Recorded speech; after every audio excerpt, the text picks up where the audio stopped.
Hi guys, welcome back to Rathi Media channel. இன்றைக்கி இந்த வீடியோவில் நீங்கள் என்ன பார்க்க போகிறீங்க அப்படின்னா, நம்மளுடைய இயர்லி ப்ரெக்னென்சியில் வாமிட்டை எப்படி ஸ்டாப் பண்ணிக்கலாம் அப்படின்றத பற்றி தான் பார்க்க போகிறோம். இன்றைக்கி இந்த வீடியோவில் நான் உங்கள் கூட என்னோடய எக்ஸ்பீரியன்ஸை பற்றி தான் ஷேர் பண்ணிக்க போகிறேன். சரி வாங்க வீடியோக்குள்ளே போகலாம். உந்தன் காலில் மெட்டி போல் கூட நடப்பேன், உந்தன் கண்ணுக்குள் கண்ணீர் போல் காவல் இருப்பேன். மாலை சூடி தோலில்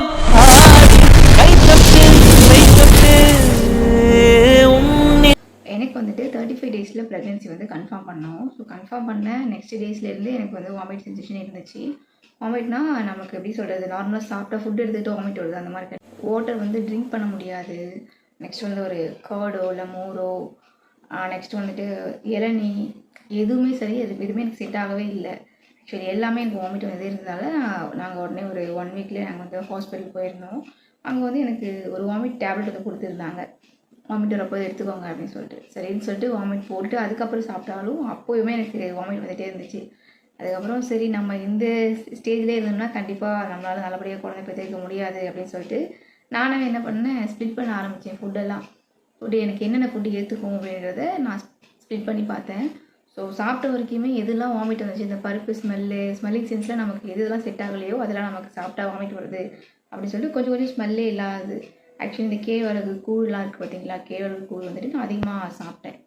கூழ் தான் ஒரு 5 மந்த் வரைக்குமே நான் கூழ் தான் அதிகமாக எடுத்துக்கிட்டேன். அது வந்து பசி கண்ட்ரோல் பண்ணாது, ஆனால் அது வாமிட்டு வந்து ஸ்டாப் பண்ணுது. எப்படின்னா அது மட்டும் எனக்கு வாமிட் வரவே இல்லை, மற்ற எது சாப்பிட்டாலும் வாமிட் வந்துகிட்டே இருந்துச்சு. நான் வந்துட்டு ஸ்டார்டிங் ஸ்டேஜில் என்ன மிஸ்டேக் பண்ணேன் அப்படின்னா, நிறையவே வந்துட்டு டைஜஷனே ஆகாத ஃபுட்டு, நிறைய கொஞ்சம் ஹார்டான ஃபுட்ஸ் எல்லாம் வந்துட்டு நிறையவே எடுத்துகிட்டு அதை வந்து எப்படி வாமிட் பண்ணேன்னா, ரொம்ப முடியாமல் வாமிட் பண்ணி ரொம்ப த்ரோட்டெல்லாம் ரொம்ப பெயின் ஆகி அதுலேருந்து பிளட்டு வந்து அதுக்கப்புறம் தான் எனக்கு வந்துட்டு இந்த வாமிட் டேப்லெட்டே வந்து சஜஸ்டே பண்ணாங்க. ஒரு பெரிய நெல்லிக்காய்ன்னு சொல்லுவாங்க இல்லையா, பெரிய நெல்லிக்காய், அது வந்து அந்த ஜூஸ் மட்டும் சாப்பிட்டா எனக்கு ஒன்றும் ஆகலை. அதோட இதையோடு சேர்த்து சாப்பிடும்போது என்ன ஆச்சுன்னா அதுவுமே வாமிட் வர ஆரம்பிச்சு. அதில் ரொம்ப ஹார்டாக வந்துச்சு. அதோட சில பிளட்டெல்லாம் அப்படியே குடிங்கிட்டு இழுத்துக்கிட்டு வந்துச்சு. ஸ்டார்டிங் ஸ்டேஜில் ரொம்பவே நான் பயந்துட்டேன். என்னடா சாப்பிட்றது சாப்பிடாம பண்ணிக்கலாம் போயிடுவோமா அப்படின்லாம் நான் நினைக்க ஆரம்பித்தேன். அதுக்கப்புறம் தான் போயிட்டு டாக்டர்கிட்ட என்னால் முடியவே முடியாது, நான் இதுக்கப்புறம் என்ன வாமிட் எடுக்க முடியாது, நான் பிளட்டெல்லாம் வருதுன்னு சொன்னதுக்கப்புறம் தான் வந்து எனக்கு வந்து டேப்லெட்டே வந்துட்டு சஜஸ்டே பண்ணாங்க. ஏன்னா அந்த த்ரோட்டில் வந்து நமக்கு ஒன்ஸ் புண்ணாகிட்டு பிளட்டு வருதுன்னா அடுத்த நாள் வந்துட்டு நமக்கு அந்த கொஞ்சம் தண்ணியும் குடிக்க முடியாது. வாமிட்னாலும் பரவாயில்ல, நம்ம அரிசி தண்ணி குடிச்சிட்ருப்போம், அந்த எரிச்சல் தண்ணி இறங்காது, மோரும் இறங்காது, அந்த மோரோடு சேர்த்து வாமிட்டும் வரும். ரொம்ப கஷ்டம்டா சாமி. சில பேருக்கு வந்துட்டு வாமிட்டே இல்லாமல் அந்த ப்ரெக்னென்சி என்ஜாய் பண்ணிட்டு போகிறாங்க. என்னை பொறுத்த வரைக்கும் அவங்களும் லக்கி சாமுன்னு சொல்லுவேன். நமக்குலாம் அந்த லக்கி இல்லை போல இருக்குது. ஃபஸ்ட்டு ப்ரெக்னென்சி ரொம்ப எவ்வளோ முடியுமோ அவ்வளோ பட்டாச்சு. அதனால தான் சொல்கிறேன், எந்த ஒரு ஃபுட்டு எடுத்தாலும் பார்த்து இது சாப்பிட்டா என்னாகும் பார்த்து எடுத்துக்கணும். சும்மா கண்டதையும் எடுத்துலாம் நீங்கள் சாப்பிட்டீங்கன்னு வச்சிங்களேன், அப்புறம் ரொம்ப கஷ்டம். ஒவ்வொரு ஃபுட்டையும் நீங்கள் பார்த்து தான் எடுத்துக்கணும். ஆக்சுவலி நான் அப்படி தான் எடுத்துக்கிட்டேன். அப்படி எடுத்துமே எனக்கு நிறைய வாமிட் தான் இருந்துச்சு. நெக்ஸ்ட் வந்துட்டு ஏதாச்சும் கொஞ்சம் தொக்கு மாதிரி செஞ்சு சாப்பிட்றது, அதெல்லாம் எனக்கு வாமிட் வரல. அதுக்கப்புறம் காரக்குழம்பு, அதிகமாக நான் கொஞ்சம் காரக்குழம்பு தான் எடுத்துக்கிட்டேன். ஒரு 4 மந்த்துக்கு அப்புறம்லாம் பார்த்திங்கன்னா காரக்குழம்பு தான் எடுத்துக்கிட்டேன்.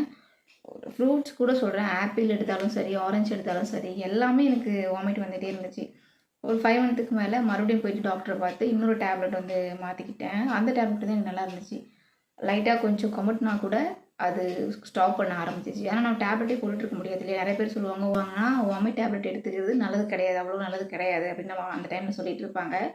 ஆனால் இருக்கிற நமக்கு தான் தெரியும் அது எவ்வளோ இதுன்னு சொல்லிட்டு. நம்ம வந்து எப்போ வயிறு வந்து எம்டியாக விடுறோமோ அப்போ தான் வந்து அந்த அடிவயிறு பெரட்டி நமக்கு வந்து வாமிட்டு எடுக்கிறோம்.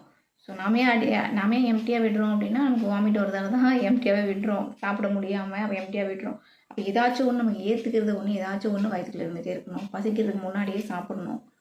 எனக்கு பசி இப்போ நான் சாப்பிட்டு எனக்கு 1 hour 2 hour ஆகுது அப்படின்னா நானாகவே சாப்பிட்ருவேன். ஏதாச்சும் ஒன்று எனக்கு என்ன ஏற்றுக்குதோ சாப்பிட்ருவேன்.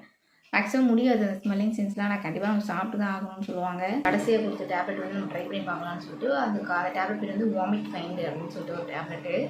ஒரு 10 டேப்லெட்ஸ் இருக்கும், 50 rupees அந்த மாதிரி சேல் பண்ணிட்டு இருந்தாங்க. நார்மலாக மெடிக்கலில் கேட்டாவே தருவாங்க அந்த டேப்லெட்டு. அந்த டேப்லெட் என்ன நம்ம நாக்கு கடையில் வச்சோம் அப்படின்னா அப்படியே கரைஞ்சி போயிடுது, அதாவது இனிப்பாக தான் இருந்துச்சு. எனக்கு அது வந்து நல்லாவே ஸ்டாப் பண்ணிச்சு வாமிட்டை. அந்த குமட்டல் ஃபீலிங், இப்போ ஒரு டேப்லெட் ஒன் டேக்கு நான் ஒரு டேப்லெட் எடுக்கிறேன் அப்படின்னா அந்த குமட்டல் எல்லாமே ஸ்டாப் பண்ணிடுச்சு. அதுக்கப்புறம் அயன் கால்சியம்லாம் நமக்கு தருவாங்க சாப்பிட்றதுக்கு. அந்த டேப்லெட்லாம் எடுக்கும்போது இது நான் டாக்டர்கிட்ட கேட்டு எடுத்தேன். இன்னமும் ஸ்டில் எனக்கு 8 மந்த் ஸ்டார்ட் ஆகிடுச்சு. இப்போவும் நான் அந்த மாத்திரை போட்டுட்டு தான் இருக்கேன். இன்னமும் உங்களுக்கு வாமிட் வருதான்னு கேட்டிங்கன்னா, ஆமாம், எனக்கு இப்போவும் வந்து அந்த குமட்டல் வந்து இருந்துகிட்டே இருக்குது. ஸ்மெல்லிங் சென்ஸ் தான் இருக்கிறதுனால எனக்கு எனக்கு வந்து அந்த வாமிட்டு நிற்கவே இல்லை. என்னால் கண்ட்ரோல் பண்ண முடியுது. டேப்லெட் வந்து டெய்லியும் எடுத்துக்காமல் இப்போது ஒரு 1 வீக் ஒரு 2 டைம்ஸ் ஒரு 3 டைம்ஸ் அந்த மாதிரி எடுத்துக்க முடியுது.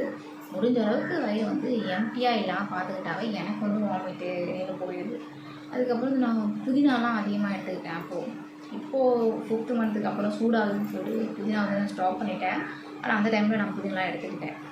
அதெல்லாம் வந்து வாமிட்டு சுத்தமாக வரவே இல்லை. வாமிட் அந்த அப்புறம் வந்துட்டு கருவேப்பிலை தொக்கு, மேக்ஸிமம் தொக்கு ஐட்டம்னா எனக்கு வந்து வாமிட் வரல. நமக்கு வந்து ஸ்ட்ரென்த்துன்னா சொன்னேன், நம்ம சொன்னாலே அது கேழ்வரகு கூழ்னு சொல்லிட்டு அது வந்து முக்கியமாக நம்ம வந்து உடம்புக்கு நல்லாவே ஸ்ட்ரென்த்துன்னு சொன்னாங்க சாப்பிட்டா. அதுதான் எனக்கு செட் ஆகிடுச்சு, பயங்கரமாக செட் ஆகிடுச்சு. 5th மந்த் வரைக்குமே நான் வந்து கூழ் மட்டும்தான் சாப்பிட்டுட்டு இருந்தேனே. அது மட்டும் தான் வாமிட் வராமல் இருந்துச்சு. மற்ற எது சாப்பிட்டாலும் வாமிட். அதுக்கப்புறம் அந்த டைமில் வந்து நம்ம மசக்கன்னு சொல்லுவாங்க இல்லையா, அந்த ஸ்டார்டிங் ஸ்டேஜில் ஃபஸ்ட்டு ட்ரைமஸ்டரில் வந்துட்டு மசக்கன்னு சொல்லுவாங்க. கண்டிப்பாக எல்லாருக்கும் அப்படி தான் இருக்கும். வாமிட் வர மாதிரியே இருக்கும், இங்கே தொண்டையிலே நின்றுட்டே இருக்கும், சாப்பிட முடியாது. அதெல்லாம் கடந்து தான் வந்தாங்க, வேறு வழியே இல்லை. அதுக்கெலாம் வந்து டேப்லெட்லாம் கண்டிப்பாக கிடையாது. 5th மந்த்துக்கு அப்புறமும் அது வரதுனால தான் டேப்லெட் நான் வந்து யூஸ் பண்ணிக்கிட்டே இருந்தேன். ஆனால் இந்த டேப்லெட் வந்து எனக்கு 5th மந்த்துக்கு தான் கொடுத்தாங்க. வாமிட் கைண்ட் அப்படின்ற டேப்லெட் வந்து 5th மந்த்துக்கு கொடுத்தாங்க. சில பேருக்கு 3rd மந்த்லேயே டேப்லெட் தருவாங்க. ஆனால் அந்த டேப்லெட் செட் ஆகாதவங்க தான் இந்த டேப்லெட் எடுத்துப்பாங்கன்னு நினைக்கிறேன். எனக்கு அப்படி தான் கொடுத்தாங்க. இல்லை, ஃபஸ்ட் கொடுத்த டேப்லெட் எனக்கு நிற்கவே இல்லை. அதை நான் போட்டு பார்ப்பேன். அதை நான் டெய்லியும் ஒன்ஸ் யூஸ் பண்ணிவிட்டு அதுக்கப்புறம் தான் நான் ஃபுட்டு எடுத்துப்பேன். அப்படி சாப்பிட்ட உடனே எனக்கு வந்துடும். அந்த கொஞ்ச நேரம் கூட ஸ்டாப் ஆகாமல் அந்த டேப்லெட்டோட சேர்த்துலாம் வந்திருக்கு எனக்கு, சுத்தமாக ஒத்துக்காமல். அப்புறம் வந்து கொமட்டிக்கிட்டே இருக்குது அப்படின்றதுக்காக நீங்கள் வந்து தண்ணியெல்லாம் குடிக்காமல் இருக்கக்கூடாது, உடல் லெவல் வந்து கம்மியாகிடும்னு சொல்லுவாங்க. நிறைய தண்ணி குடிக்கணும். இந்த டைமில் நமக்கு நிறைய தண்ணி குடிச்சா தான் உடம்பு நல்லாயிருக்கும்னு சொல்லுவாங்க. நீர் சத்து குறையாமல் பார்த்துக்கணும் அப்படின்னு சொல்லுவாங்க.